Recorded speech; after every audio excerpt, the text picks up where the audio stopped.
What's going on, ladies and gentlemen? And when I say gentlemen, I use that word very loosely with some of you characters. I'm walking backwards because the sun's right there, and if I walk this way, then it kind of sucks for the camera. So I'm walking backwards, but we need to take care of some loose ends. So let's go check out this brickwork from yesterday's video I put up titled How to Pressure Wash Without a Pressure Washer. Well, we went ahead and we put a half a gallon of bleach.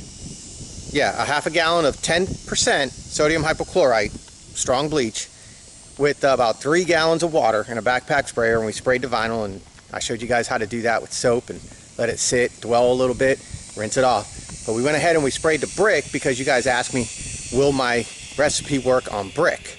So let's go find out. Also, you guys asked me a lot of questions about like plants and grass, and will my recipe damage plants and grass? So here we are. The house is clean. The grass is alive. And the plants are kicking, and that's 24 hours later. So this would be pretty hurt right here, like really hurting right here with chemical burn. If, say, we used vinegar and vinegar got on the grass, it would kill that grass in a heartbeat. It'll come back, as I proved. Vinegar in itself is not a very good weed killer. It'll chemically burn it, but it's not going to kill it like a good... There's one of them. They must be playing hide and go seek. See, when I played hide and go seek as a kid, we had to run around. Nowadays, playing hide and go seek, we take our four-wheelers and our dirt bikes out and we chase each other. Kind of neat.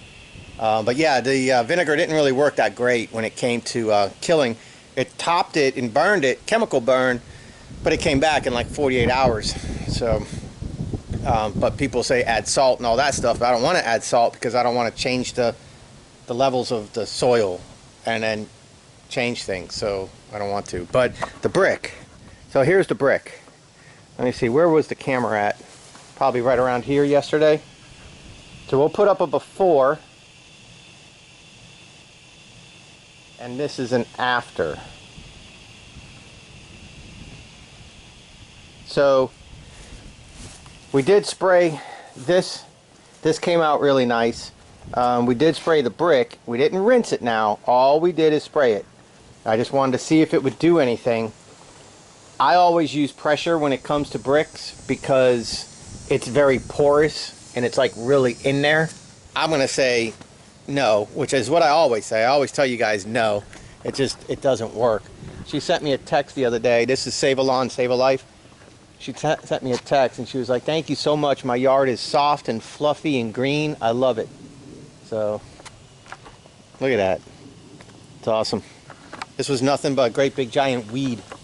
This whole area here was nothing but weeds, and it was intruding into her yard, so we went ahead and got a hold of that.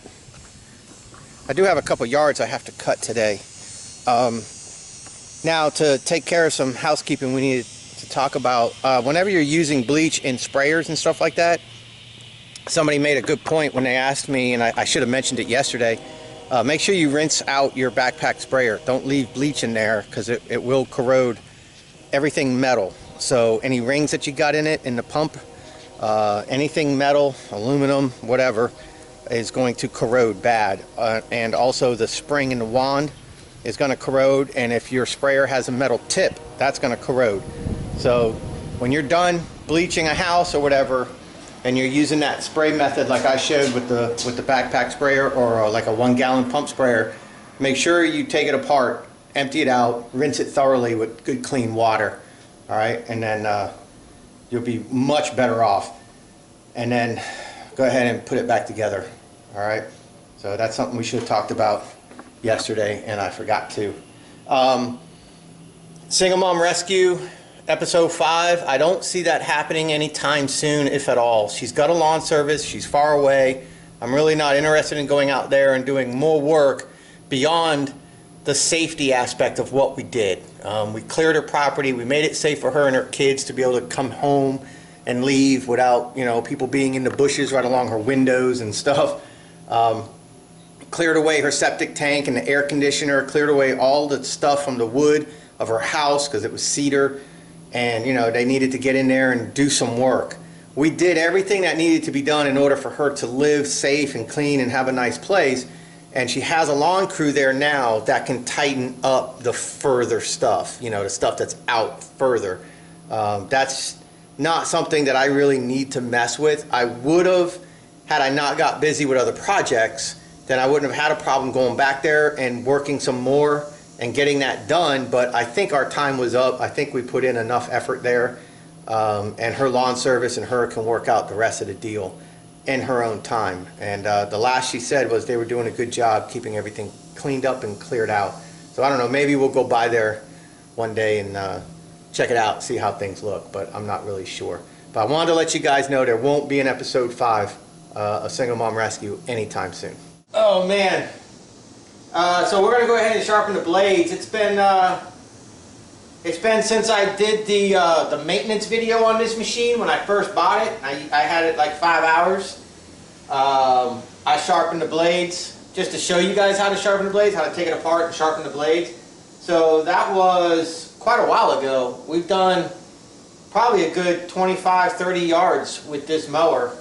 And that big old field that we did a few weeks ago, that I did the time-lapse, time-lapse video.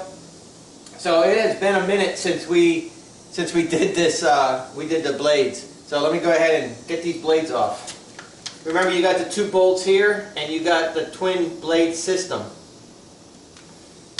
Remember to disconnect your spark plug before you mess with your blade, because some mowers have the clutch, some mowers don't have a clutch, but if you spin this, and if the operator presence level happens to be engaged for any reason, you can start the machine up while your hands are right here. That could be a problem. So always disconnect your spark plug, always, before you mess with your blade, even if it has the clutch.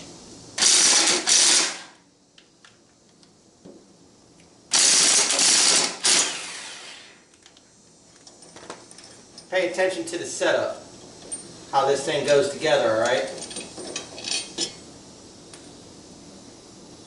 You got the little blade goes first, and then your bigger blade goes second. So this blade's still pretty sharp, even after, good lord, that blade's still pretty darn sharp. And then this blade isn't bad. So they just go back together just like that, and you'll feel the little groove that they sit in, and then you see how it crosses. So you get your 2 and your 2, so you get your 4 cutting pattern here, 4 cut surfaces. This really does a great job. I tell you, this setup right here is bad to the bone. I really like it. See, a cutting wheel is meant to cut, so it should be like this, and then you would like make contact this way, and you would cut this. You'd cut this right in half. You'd right down, okay?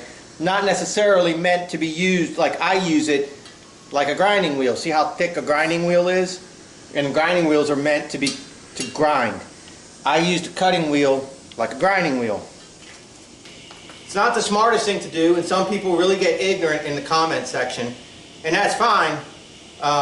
Everybody has things that are stupid that they do, but you don't attack them. But some people seem to think that because they're on the internet, they're free to attack, and so I usually come back at you pretty smart. But using a cutting wheel is not the best way to sharpen a blade. I'm just telling you that right now. Because these things, if you don't pay attention, and if you see that they start to come apart and you continue to use them, they will not explode, but you know, it's spinning very fast. And if a piece comes out, then you have shrapnel literally flying through the air. It can damage a car, it can hit somebody. So you need to be very, very careful. Always look at this. If you do it the way I do it, then, you know, just look at it. Make sure that your wheel doesn't have cracks and stuff like that, okay? If you start to see that the cutting edge is starting to show the webbing, it's done, it's over. That goes for cutting, that goes for anything.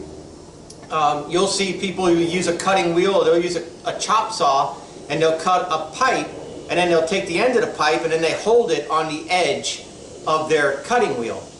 and they use it to like bevel off any sharp edges and stuff like that.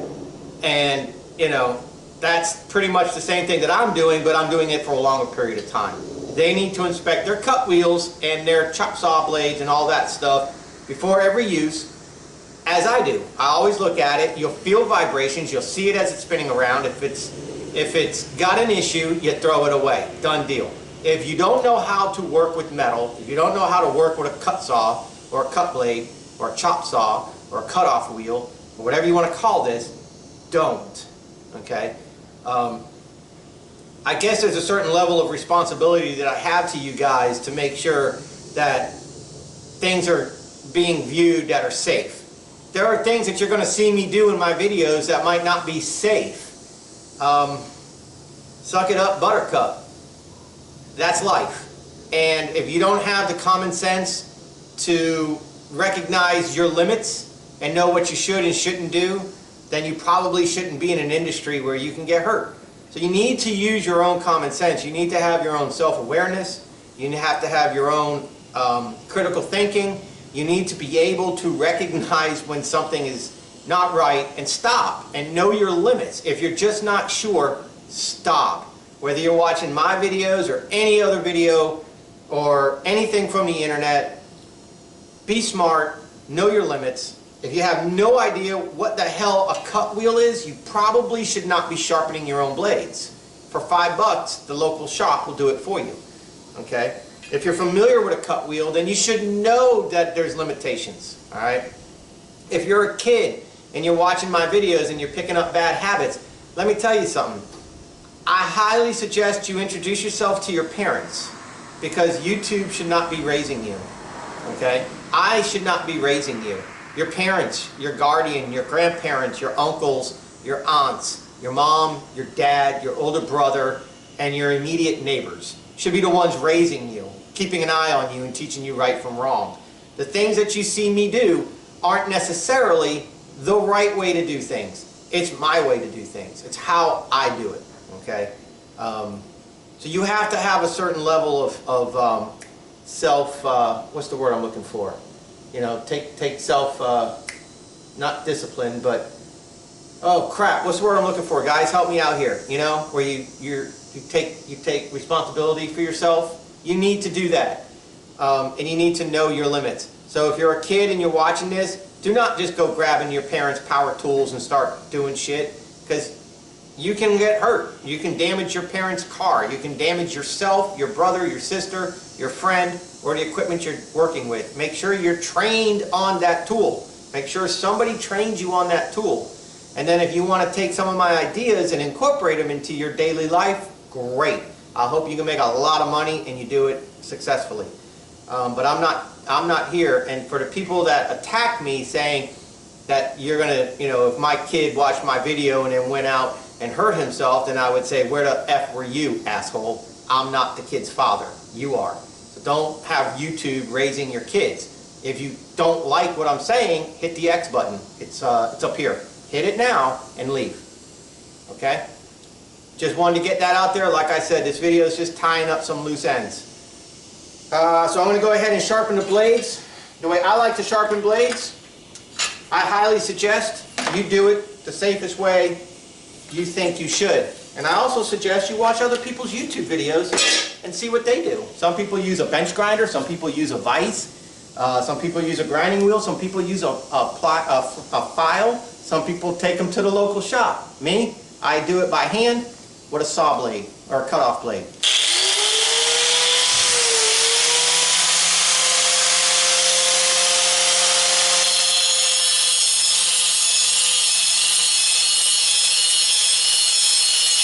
Personal responsibility, that's what I was trying to think of.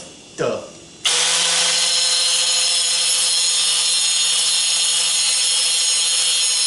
And really you're just lightly filing the metal down with the side of the cutoff wheel.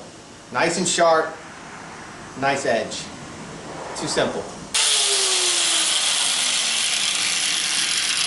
And a good habit to be in is don't just let that go while it's spinning, because if something happens and it catches, the thing comes flying. So if you put it down, keep your hand on it, make sure you keep it steady until it stops. Alright, so let me show you something else about these blades. Now, like a 3-in-1 blade has, you know, for mulch, bag, and side discharge, has an edge. Good Lord. Right here, and then they come up, okay? And then they might flatten out. And that gives you different cut heights, similar to what this crossblade system's doing for the Honda. See how it gives you a different cut height here, and here, and here. So you have 1, 2, 3 cut heights. So that takes a blade of grass and chops, you know, a 2-inch blade of grass 3 times. That's why these Honda mowers do such a fantastic job of mulching, a fantastic job of bagging, because the clippings are so small and so light that they get sucked right through the bag, and then, you know, the air gets blown right through the bag, so the clippings get vacuumed right in because they're so small at this point. That's the 3 cutting heights right there. So this is actually more aggressive than just a standard 3-in-1 blade. So last week they mulched their flower beds. The week before that I told them that I sprayed all their weeds so they can mulch their flower bed, so they did. So what happened though is weeds will come back. Even when you spray, some will come back, but some haven't appeared yet. So it's only going to kill what has appeared. So while you'll have dead stuff underneath this mulch, you have living stuff still trying to come up. So we're going to go ahead and put another coat of weed killer down in the flower beds, but we're not going to go in here and grind anything down, and we're not going to trim this tree yet. We're going to let the mulch sit a little more. The question you guys will have though is, how do you trim this bush with new mulch? How do you not mess it up? The easiest way to do it is to put tarps down. Put some tarps down, cut the clippings right onto the tarps, pull the tarps onto the grass, flip them, mulch it up. That's the easiest way to do it. Alright, you can use old bed sheets or anything like that. Put it down on the ground, do your trimming, pull your bed sheet out, flip it. So but that's what we're going to do, is we're going to go ahead and spray all these weeds to start. That way it's just killing them, and we're not going to go up there this time. Normally I go all up in there with the weed eater. We're not going to do that. I'm going to go ahead and spray all that first. And we still use the Spectracide. So I put about 7 ounces of Spectracide into a 1-gallon pump sprayer. And that's the extended control, or the regular Spectracide, whatever they might have on sale is what I use.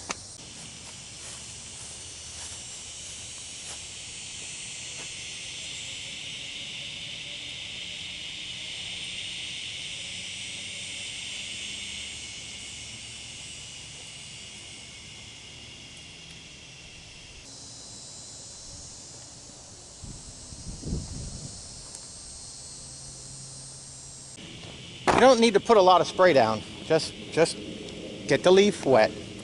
Keep the nozzle down low on windy days. Overspray will kill everything, so be real careful. I am going to change things up today. Normally we edge, then weed eat, then mow, or edge, mow, and weed eat. We're going to mow first. Then we're going to weed eat and edge together. What the hell? Why not?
of funny when you mow, it doesn't look mowed when it's not weed eated and edged, right? But if I weed eat and edge and blow off, it looks good even before you mow. So weed eating and edging, I mean, if you can get weed eating and edging down to a science and really separate yourself from the others, you know, competition wise in your community for business, that's your thing, man. That's my thing. All right, I'm going to buzz around with the KM90 Combi weed eater, and I'm going to edge with it. It's a heavier machine than the FS100RX that I like to use. They're both 4 mixes, but this having the split shaft has a little extra weight, and it's also a little bit shorter. So I'm faster with the 100, but this one I'm quick enough. I'm going to weed eat and edge. I've already mowed, so all I'm going to have to do now is just fill it in. You know what I mean? Just fill in with the weed eater. Buzz around, get it done. My son's going to swing by, bring me a water.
A little earlier I said, you see how when you mow but you don't weed eat and edge, it looks like poop, but when you weed eat and edge, it ties it all in. So it really makes such a huge difference to tie it all in. Let me buzz around, finish up.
know, you can also edge going forward. It's just a little bit harder.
I mean, you can edge going forward if you want to.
Now, doesn't this look nice? Cut them up a little bit high today. Normally I bring them down to 3. I got them at 3 1/4, same height as my yard. It's been a little bit dry for the last like 3 or 4 days, so I want to provide some shade for the roots. And we're going to start getting into where the grass is starting to pull back. It's mid-August now. Yeah, mid-August, so we only got a couple more months left in the season, so everything starts to pull back. So I don't want their grass shrinking, going down to dirt. We're going to cut it a little bit higher from now on. Everybody's going to be cut at about 3 1/4. But yeah, it looks nice. Looks really good. So all them weeds up there are going to be nice and crispy in a few more hours. They're already discolored. What we discovered is spraying this recipe really didn't do much for it. So now what we're going to do is we're going to spray it again, and then we're going to rinse it off with the garden hose to see what happens. Still, this is the same mix. So we'll just re-wet it. And then we'll rinse it off with the garden hose.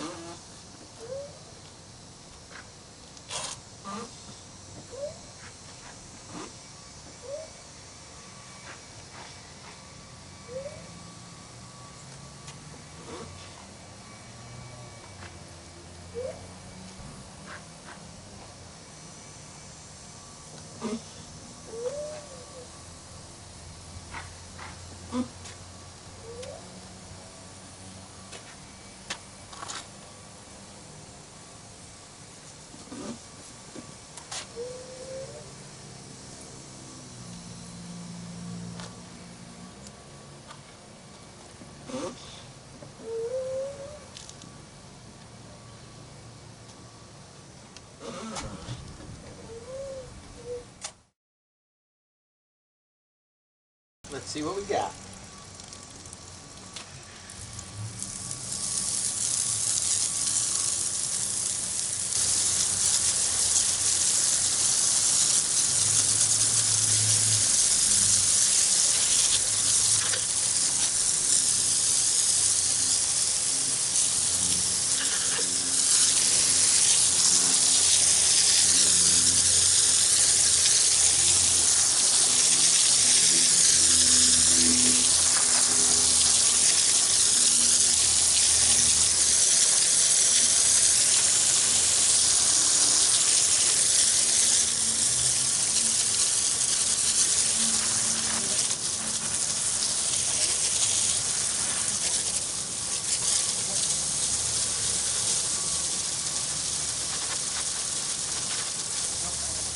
Alright, here's what I would say. It helps, but if you're going to break out the water, if you got a pressure washer, then just use the white, yellow, or green tip. And it just gets it right off real fast. If you don't have a pressure washer and you're going to do this, it helps. It does help. Having the bleach does help. If you were just hitting it with a garden hose, I don't think it would have done much without the bleach. So having the bleach on there does help. But something like this, doing brick, I'd go rent the pressure washer if I had to, if I didn't own one. If that makes any sense. That'd take you forever. This is one of those hoses that shrinks, so I gotta let all the water out.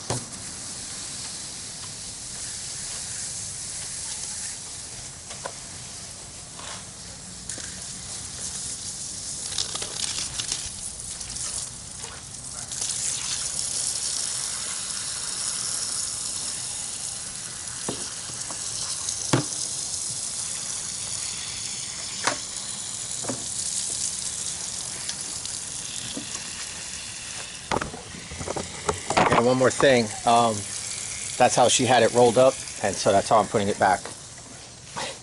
You guys are like, why don't you use it the way it's supposed to be and roll it up? Whatever.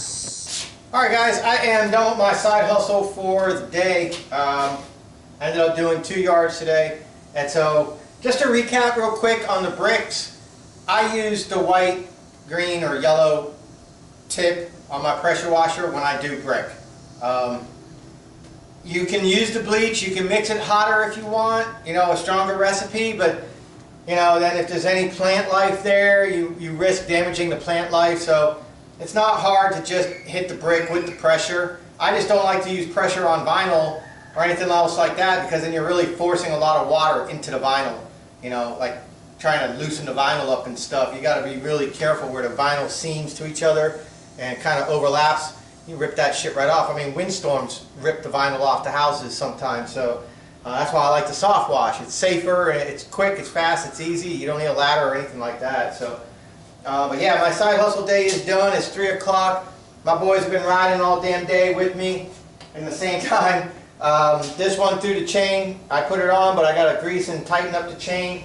This one, he ran out of gas, and I need to grease and tighten up this chain too. So I'm going to get this squared away so we can do a little bit more riding before I bring them home for the weekend.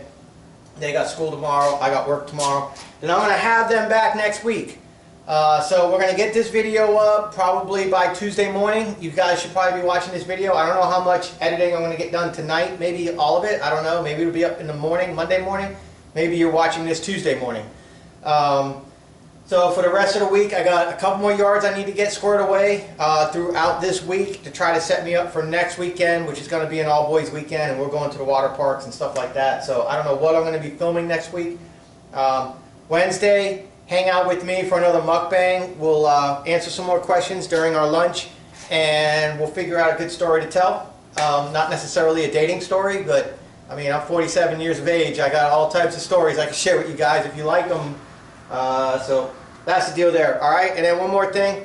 I'm not trying to, usurp my responsibilities as a figure that people, I don't want to say look up to, but you know, people look up to me on YouTube with lawns and equipment and my advice and the way I work and things I do. So I'm not trying to shirk my responsibilities. Big words. I'm not trying to get out of being a responsible person. I'm just explaining to you guys that, you know, you need to know your own limitations, man. You need to have your own personal responsibility.